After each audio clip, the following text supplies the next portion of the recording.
Hello, welcome pen friends. Welcome to Chris's Inked Pens for May 2024. Wow, this year is going right along. I just can't believe it. I'm excited about these pens and the inks. In fact, I'm going to be trying out 4 inks that are not brand new to me, but I have not really done more than swatch and just do a little bit of minimal writing with 4 of them. So that's going to be exciting. And then there's one new pen that I'm super excited about, and I have to attribute the pen-abling to someone that showed this pen on their channel. And then I also dug out 3 student pens from that project because I'm working on something where I'm really trying to decide which was my favorite out of all of the student pens that I looked at, and these 3 I needed kind of a runoff with. So, okay, so before we go any further, let's talk about what these are, and then we'll dive right into the ink journal. So the first one is the Schneider Ray, and it has a medium broad nib on it, and the color is boysenberry, and it was a very inexpensive pen that turned out to be one of the best writers I've ever tried. So the next pen is the Online, and I've jotted down Ergonomic Fluffy Cats. I thought this was a campus, so I'm going to go back through my notes and maybe even look at my old review and see, but I thought I'm not going to hold myself up any further right at the moment. I'll be doing a description for you anyway. But this is one of my favorite pens. Super lightweight, it has a medium nib, and then it's got those adorable cats. So I'm surprised I hadn't had that inked up, you know, since a while. I mean, been a while. So next up is the Pelican Twist, and I still haven't taken that off. I guess now that I'm done, you know, going over that pen, I could take the sticker off. Really, I don't normally keep stickers on my pens. This is in the silver, and now I'm obsessed with getting the rest of it off, with a medium nib. So this is kind of a novelty pen, but I still wanted to, when I went to find these 2, I got this one out and couldn't help myself. So that's pen 3. And then the next one is one that I can hardly stand to have it not inked, which is the Benu Euphoria. And I think the color name is Pink Gava or something like that. This was sent by an anonymous viewer, or they wanted to be anonymous and it has a broad nib on it. I switched nibs around and put a broad nib on it. And it's just gorgeous, and I can't stand not to have it inked up. This one or the Talisman always has to be inked. So next up is a Lamy All-Star in Ocean Blue. And I did nib swaps and put a broad nib on this one. This was from pen friend MS. I'm reading about ink. I just totally went off the rails because I think what I'll do is just make sure that I've got all of the ink sample contributors, you know, in the description box, because I get all jumbled when I start trying to remember things. I don't have the memory anymore. Anyway, next up is the Hongdian, I think it's N23 Year the Rabbit. Yeah, N23 it says. And it's got that wonderful blade nib, and I really wanted to keep using this. But the funny thing is, I went for an ink that's almost the same color as the last ink I used in it, but that's okay. I haven't used this ink in a long time, but it's another brown ink that I put in it. So funny. I love the pen, and it was around birthday, Christmas. I don't remember which we differentiated, but anyway, it was just from last year. And then the Lamy 2000, which I really do like for letter writing. So I got that out. Mine has a broad nib, which is sort of like a stub nib, really super rounded. But I like it for letter writing. So I said, why not? And then next up is the TWSBI Diamond 580 with a 1.1 stub. I guess that was the point. I was just saying who gave me the pens, and then when we'd get into the inks, I would talk about inks. That's probably what I wanted to do. But lately, you never know what happens. So this was from pen friend AW a couple years back, or something like that, sometime back. And I love this. I was really looking for what I was going to like for an ink in this nib, and in purple. So, oh gosh, I didn't even think about the color color name. I'm not really sure. I believe it's purple, but I better look that up too before I do the description. And then last but not least is the first pen purchase of the year. I just couldn't not get this. And so I got it. And luckily it wasn't an expensive pen, but when I found out that they had the little Moonman in purple swirl, that just can't be that I couldn't get one. So I went looking, and found it on Amazon. So we had gotten a 30-day trial of Amazon because I had completely quit that for the year. Both of Manuel and I agreed. And then it was something we wanted to order that we needed for the house. So anyway, we had a trial of Amazon. So I now have a purple swirl Moonman. So I think without any more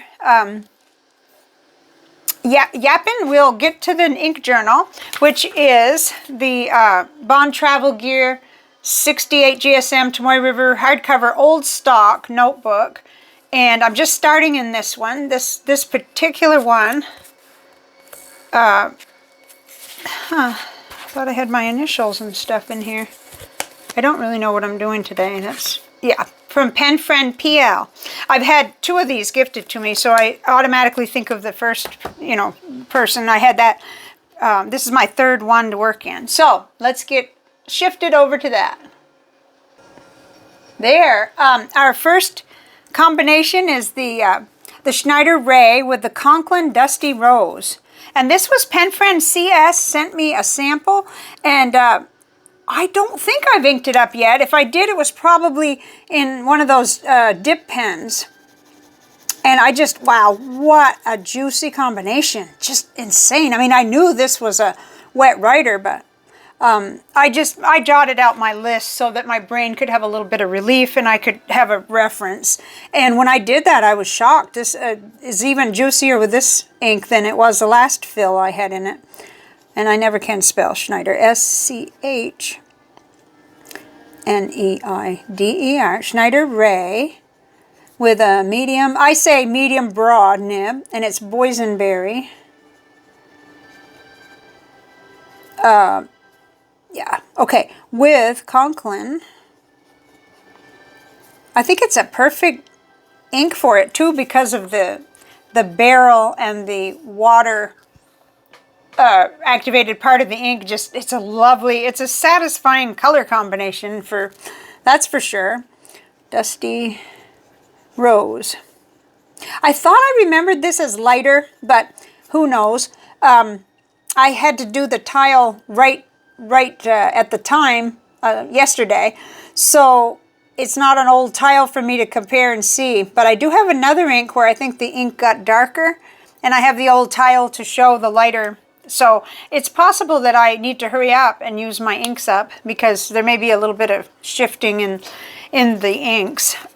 So that is going to be lovely, just lovely. And next up is the little online Fluffy Cats pen. And in that I have Sailor Ink Studio 343. I think this is a blue or a lavendery blue. It's really pretty. Or a lavender gray. I'm not even sure yet. I mean, that's how new I am to that ink. And gee, I dotted down Pen Friend CS. I hope I got that accurate. Sometimes my little slips get separated from these vials. I need to start making sure I put the initials on the vial. That way it goes all the way through the life of the of the sample with me, and I don't have to forget. Okay, so online, I'm just going to put Fluffy Cats. I'm not even sure. I know Fluffy Cats is the name of the design on the pen, but it seems like, I thought it was a campus. With a medium nib and Sailor Ink Studio 343. I thought I was getting pretty adventurous when it came to inks this time. At least trying some different ones instead of going completely with what I already know. But that has some complexity, and it's real pretty. It'll be interesting to see how it does on, the different papers that I'm experimenting with right now, which everything's upside down on my desk. I'm trying to think of the name of the one. Oroful is the one I'm trying out right at the moment. And I also still have Tomoe River to compare it to that I'm going through. Okay, so then next is the little Pelican Twist. And I put Diamine Classic Green. This sample was sent by pen friend FD. It was a really nice color. It jumped right out at me when I was looking through the tray of have not used yet samples. And the top of it had a sticker with the color. And then I went and made the tile and it sold me. So, okay, and this is Pelican Twist. And it does look like this is definitely juicy enough to handle the ink. And it is a diamine, so this is the silver with a medium nib. And Diamine Classic Green. Very nice. More of the forest rather than the new leaves that come in on the trees, but still it's beautiful. Just beautiful. Okay, and then next up is the one that I just can't stand to not have inked up. And I put in it Diamine Deep Magenta, which I bought a little 30 ml bottle with it was the Apple Boom gift certificate that I got that with last year that someone sent, and that was an anonymous gift too to the channel and to myself. So that was really cool. So this has a broad nib.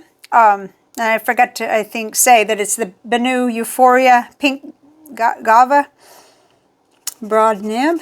Oh, that's going to be just amazing for letter writing. Such a bright color, it made me almost go, why didn't I just do all neon? Probably I'd have a headache, but Euphoria Pink Gaiva broad. Oh, I won't do all those on here. And Diamine. Now, this ink is one that I had a sample of years ago and always intended to get a little bottle, but of course I have some others in that range, so I just never did. But when I got that gift certificate and saw that Apple Boom inks were, they were lower priced than they are here in the United States, I ordered several little bottles, different ones that I'd been meaning to, get. Magenta. I shouldn't talk and try to do this. It just doesn't work, but oops. I just contaminated that X with some kind of turquoise stuff that's going on my thumb. So let's do that again. There we go. That's more indicative of what the ink actually looks like. So, okay. So then that is going to be so good. I love it.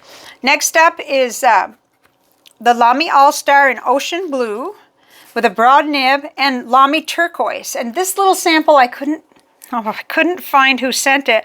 And I almost can remember who, and I think I know, but I can't remember whether they wanted to be anonymous. So I just have to say thank you to the pen friend that sent the sample.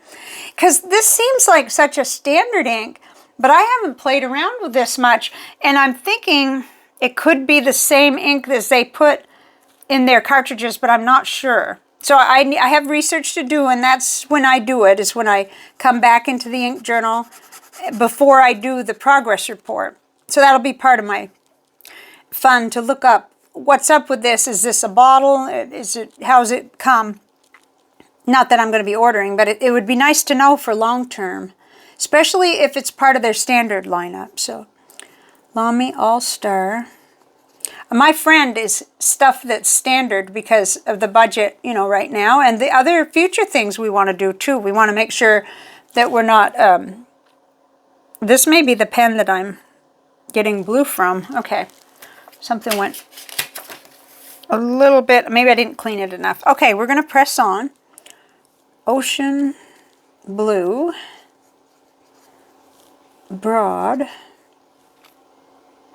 Lamy Turquoise.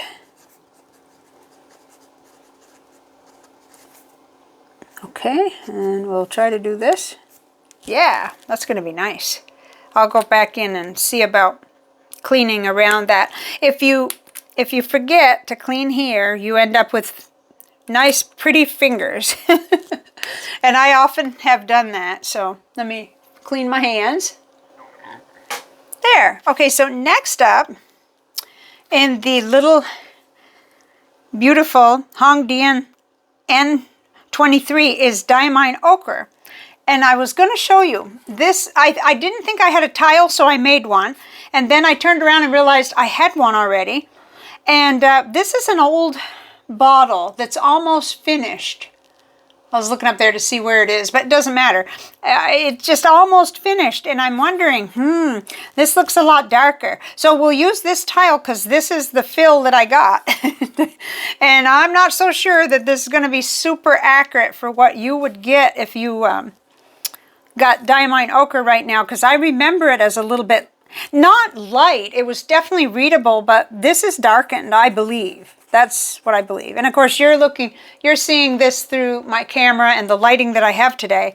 So we're really handicapped there. But okay, so Hongdian N23 Year of Rabbit. And this is like, well, black and gold, but I only have one, so I don't need to do that. And it's a blade nib. So it gives you narrower downstrokes and pretty much wider across. Whoops, I'm not leaving room for the ink. Diamine. I love this. Ochre. Okay, now I gotta find something. Whoops. It's a nice juicy combination. Interesting that I went for black again for that, but that's interesting. I could probably analyze myself. Then next up is, I haven't skipped a pen, have I? No. Well, something's going on here. Okay. Oh, I see. I'm looking ahead because I'm looking at this little pen and I can't see anything else. Okay, but that's our save last but not least for last, because I wanted to thank the girl that got me interested in that pen. Okay, so this is the, oh my heavens, this is the Lamy 2000 with Robert Oster Opal Gray. I have a bottle of this ink and I haven't used it in a while. And I thought, ooh, that'll be interesting in this nib, because I know this nib does nice stuff, especially on Tomoe River paper and other nice Japanese papers.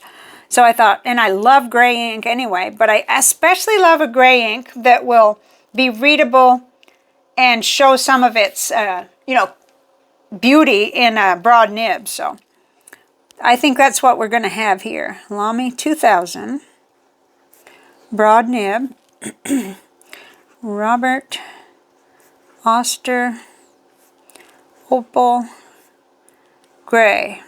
It's very complex. Nice, nice, nice. Let's see. I think I'm going to have to use the other hand to do that. Yeah, that's a super, super juicy combination. It's going to be fun. Okay, so I have 2 pens left and 2 ink tiles, so all is well with the earth, with the world. Here we go. At least the pen world. There are some things going on out there that are very scary. Weather-wise and everything. Don't want to talk about that. But next is the TWSBI Diamond 580, and I'll have to look up the color name. It's purple, but I don't know if that's the name. And it has a 1.1 nib stub, and it is Pelican 4001 Violet. I've had the bottle a while. I'm down to about a half a bottle. Oops, can you still see what I'm doing? I hope so. And I thought this would be a fun one for this. It's nice and bright. Okay, so there's the side strokes, and now we'll do the other way. And it looks like it's going to be really nice. So TWSBI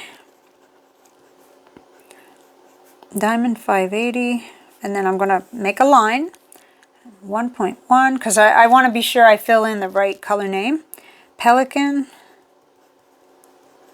4001. Wow, that's almost so dark because it's coming out, a lot of ink coming out. Violet. A wonderful ink. Look at that. That's just really putting down the ink. That's nice. All right. So last but not least, and kind of the most exciting right at the moment here, is the little, well, I'm still calling them Moonman. I guess they're Mahjong now because of the rebranding or something. But everything, I mean, well, no, I don't have the nib on there. I swapped the nib out immediately with a piece of tape. But this is the Purple Swirl, and I got it on Amazon. And I put Monteverde Purple Rain in it. So I'm not sure what I'm going to write down. I think I'm still going to write down Moonman because that's what I'm used to. I put an Opus 88. I guess they're all Yowo nibs, but it's a broad nib that was in one of my minis, my Opus 88 minis that I don't write with that much. And I just thought, there's my solution. You know, I've got the nib here. I might as well put it on there. So this is Moonman. And I'll put slash Majon. I'm not sure. And then Mini, of course.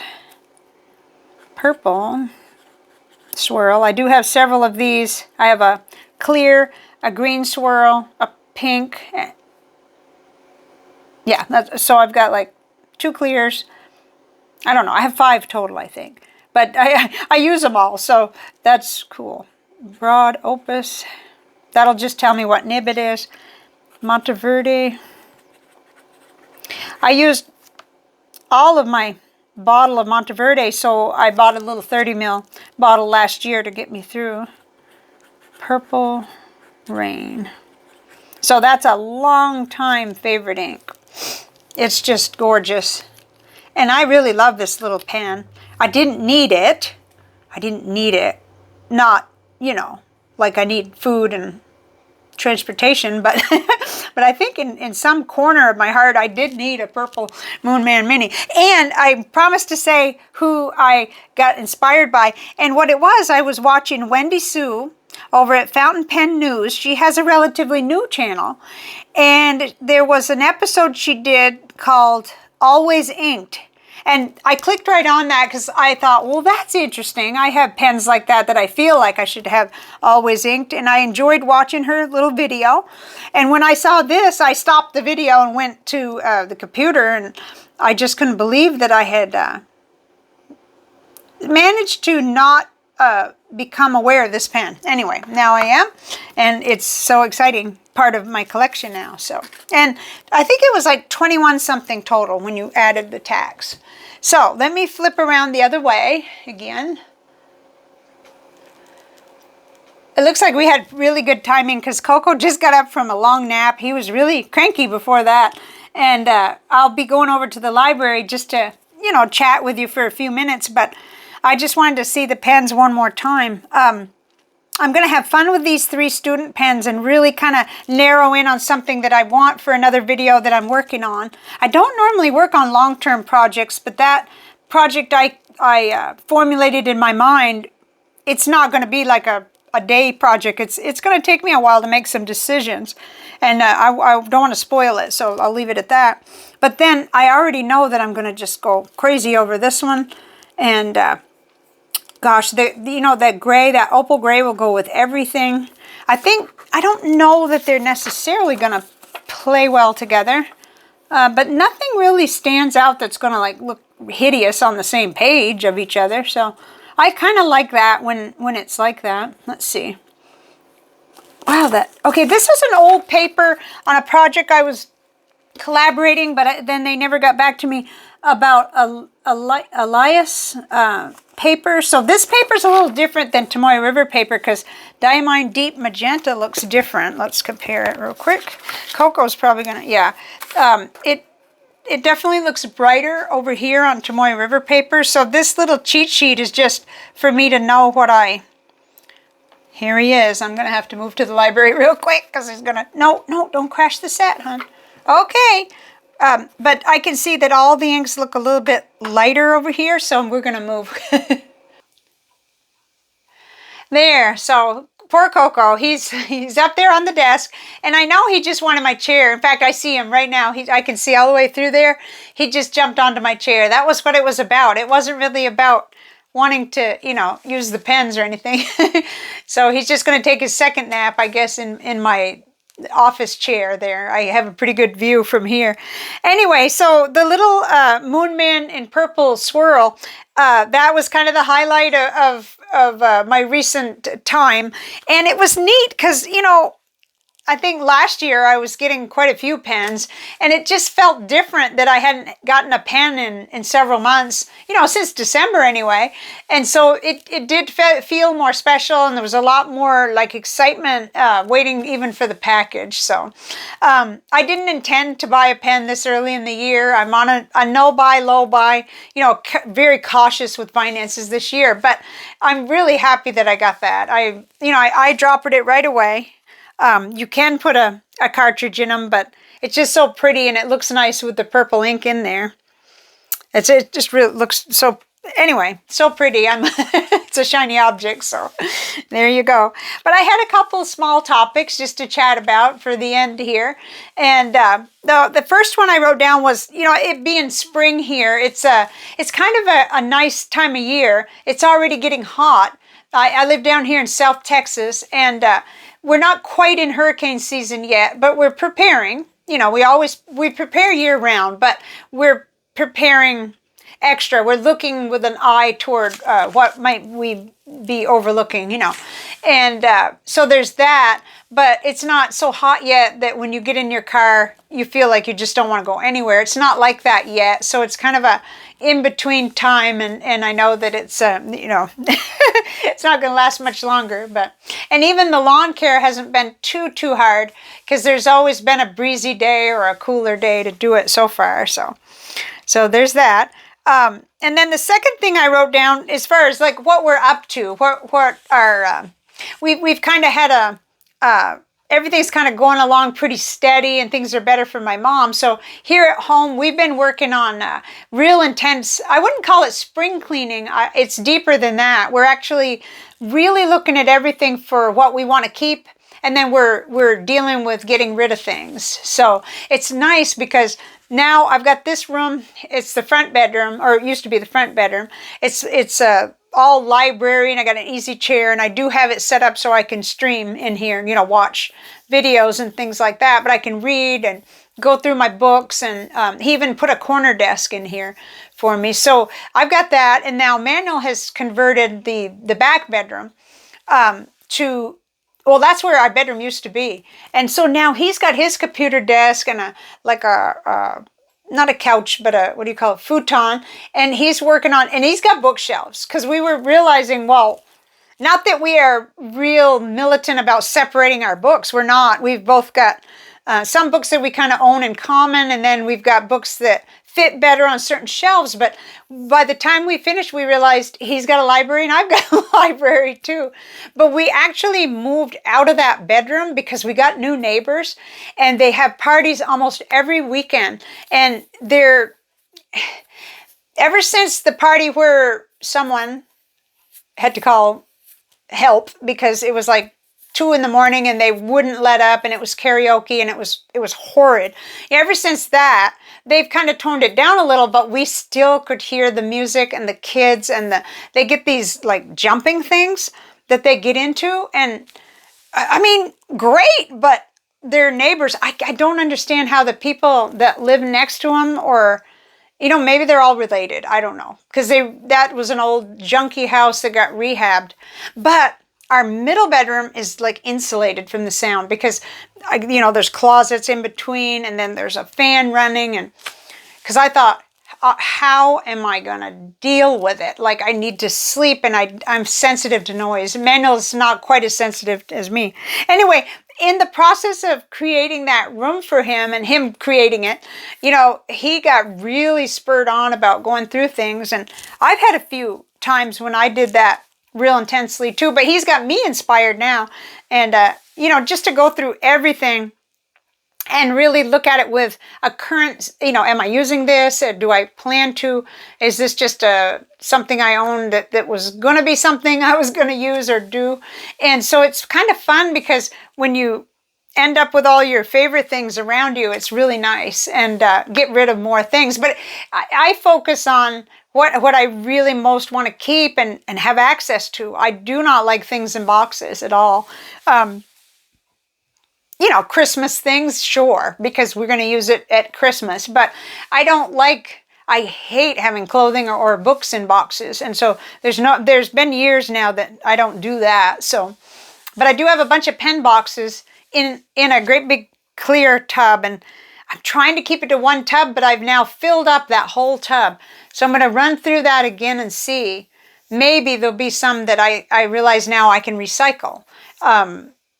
It's just hard because even if I think the pen is a lifetime pen, if I should croak, then someone might need those boxes, or it might be nice, you know, because then they could either be sold or passed on complete. But that may not be realistic, because who's going to, you know, who's going to know what pen goes in what box? I think I need to rethink that one. But anyway. So just briefly on the cats, other than this 2-hour window from 2 a.m. to 4 a.m., they've just been so good. Keeping Toby in from supper time on, from 5 o'clock on, he's in all the way till full daylight when I can go out with him, feed the birds, and he's been staying right in the yard. This is a cat that, you know, was on his own outside. A neighbor 2-3 houses down was a renter and left him, and he sort of fended for himself. And the two houses down place, you know, she feeds them and has a lot going on with them. But we got him neutered, and he adopted us. But it's coming along even better. And we both see him as an indoor cat. It's just that it's a habit now. And Princess still goes out for a few hours. And so he goes out there, and I'll see him under the truck or whatever.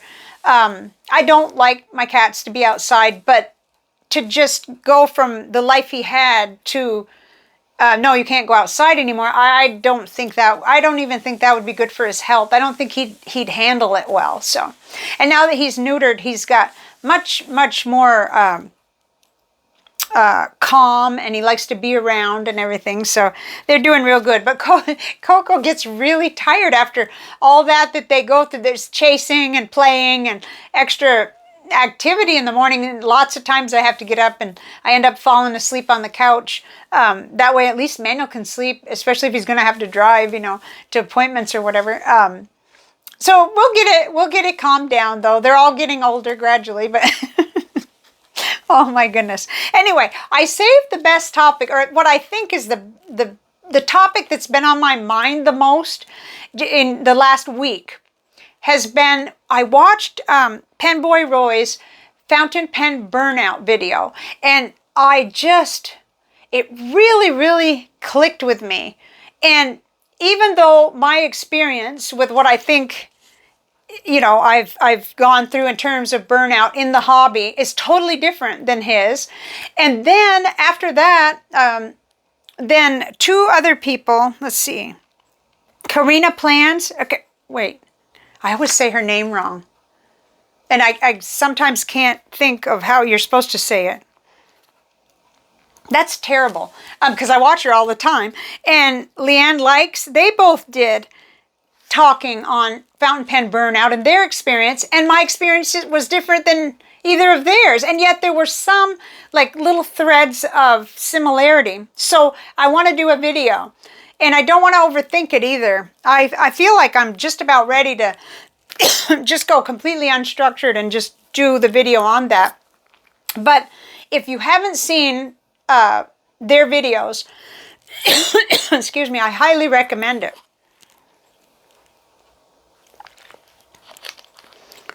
Because I really think, especially people who have YouTube channels, I think it's inescapable that we're going to face times of, if not burnout, then at least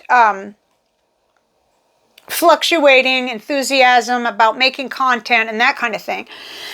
But I'd love to hear from other people who do not have YouTube channels or create content, and see, you know, open this conversation up even further, which I'm so glad that he did, and that the 2 of them are continuing that, because I think we're going to hear more about this. I think it affects everybody, and I think it affects us in different ways. I don't want to like get out my notebook and start fully talking about it yet, because I'm actually like within a day or two of actually doing my own little talk to you about it. I think that all of our perspectives are different and important, and I think that we could actually save people coming into the hobby from experiencing some of the things that we've experienced that aren't quite the best end of the hobby. We can also, enable them to enjoy the hobby too. It's both sides though, and we can't overlook either side, I think. There's, it's an awesome community, and writing with fountain pens is so special. And it becomes, if it's your thing, you find out pretty quickly that it is, and you enjoy it. And then you have lots of people to share that excitement with. But it doesn't get talked about a lot, I won't say dark side, but the little traps you can get into, and that some of us are more prone than others to have, and my experience in the past in work in preschool teaching, and sometimes I hesitate to call it preschool teaching because it was Mother's Day out, then it transferred to full-time daycare, and then I ended up, as soon as I got my certificate, I ended up being a pre-K4 teacher. So yes, I was a teacher, but it was, we had a lot of children, and it was quite just as much daycare as it was teaching, in my opinion. And so, I experienced that. I worked in that for 7 years, and I did not become completely and fully burned out where I couldn't work at all anymore, but I could not, I came to the end of working in that field. And that's a lot of personality and susceptibility, and there's all kinds of stuff that, that I became aware of later. And then, I had a pretty serious work-related burnout, taking care of my in-laws. And I was doing that like 3 hours a day paid, but it was a 24/7, they lived with us situation. So I understand, I hesitated at first. I hopped on the video and I thought, I don't know if you can call it burnout. But these are people, these 3 YouTubers are people that I really look up to and watch their content and respect their, I could never quite, never get there in terms of, it's not my style to be such a great video person, but I have the enthusiasm for the hobby. Anyway, I thought, well, I'm going to listen to what he has to say. And then later I got on my computer, and it looks like I'm just doing the video now, but I probably will find a way to separate it out. But, I started looking into hobby burnout, because I thought, well, Chris, first I put in fountain pen hobby burnout, and his was the only thing, for the first 3-4 days until the girls started, making videos too. It just doesn't come up. It's not something you're going to find out there in Google land, but hobby burnout comes up because there's as many hobbies as there are, occupations. And so people that do competitive sports, or they collect knives or watches, or all these different hobbies that you might have, scrapbooking, I don't know, you name a hobby, crocheting and all the different things. Okay, I think my voice is telling me you are done, but anyway. So that's why I can't completely finish this. I want it to be a separate video anyway, even if I repeat myself, because we're the only ones who can help each other. This is a niche hobby, and we are not going to probably find very much, unless people start to blog about it, which would be wonderful too, specific to fountain pen hobby burnout, And I'll just say this before I go.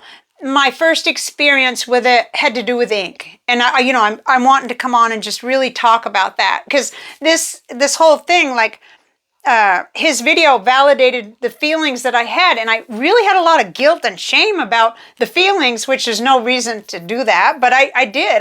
I felt that everybody's done so much for me, and I've got all these samples, and at this, it was like, Well, it was almost like in the career there when I was preschool teaching. I finally got the certificate. I was at the top of what I could do and how much I could earn in the place that I worked.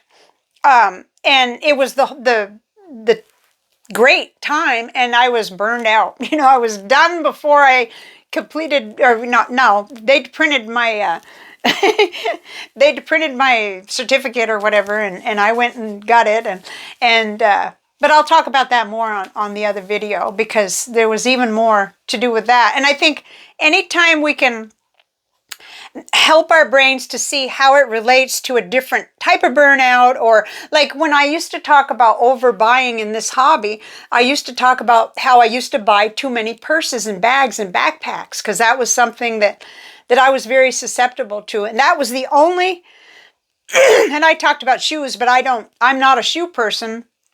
I'm an athletic shoe person, but you know, not, and I don't mean it like that. I mean, yeah, I could make myself think about shoes and then it would make sense, you know, because I could judge shoes, but it's harder for me to judge pens and inks, because that's the thing that I love, you know. And so I think that's what we have to do. We have to put just enough distance between us and judging the behavior or trying to find out what's realistic. And we can only really do that if we can look at a different category maybe, or something like that. Okay, that's why I need notes, and I need to spend further time before I actually do my video. But that's a good teaser. That's a good, 20 minutes? No, not quite 20 minutes on what I intend. I want the conversation to be open in any imperfect way we can, because I think it's going to help all of us. Everything that we hear, you know, other people talk about is going to help us see ourselves in a more objective way, and preserve our wonderful joy in the hobby. Nobody wants to lose that. Nobody wants to lose the joy of doing the work that you love, that's contributing to people either. That was a hard hit when, you know, I was no longer going to be a preschool teacher, because I had really wanted to be, but at the same time, I was juggling taking care of in-laws and raising my child at home and manual work graveyards. But see, all these thoughts, even, I hadn't thought about that stuff in years. But just watching Penboy Roy's video on Fountain Pen Burnout brought that back to me, and it kind of started to make things make sense. So that's the power of sharing what's going on in your mind and your heart. And maybe it will sound silly, but it doesn't really matter. If it helps, and if it helps us and it helps others, and then it's worth it. It's worth it. And I'll make mistakes. I always make mistakes. I get corrected all the time. That's how we learn. So I will see you on the next video, which I believe will be a separated and semi-coherent video about fountain pen burnout, and I want everybody who cares about that subject and has maybe experienced even one little part of it. I want to see videos myself. I want to hear other people's perspective, and I would really look forward to that. So I know that a lot of people I know take breaks, and I seem to take breaks by just like kind of falling back on the structured videos that I like to do. And then when I get really excited about doing something, I do it. So I'm not completely like, there's not 2-month gaps, but there's some gaps in my content. No doubt about that. But I think I see other people doing a better job at taking, you know, real breaks from the whole. I never take breaks from writing. So let's leave it at that. Okay? I just don't. I write all the time. So no matter what, even if my phone blew up tomorrow and there was no internet connection, I could not make any more videos, I'd be writing with whatever I have and enjoying it, and guaranteed if I could reach them and work with them, it'd be the fountain pens. So I'll see you next time. Hopefully I didn't scare anybody away. Bye for now.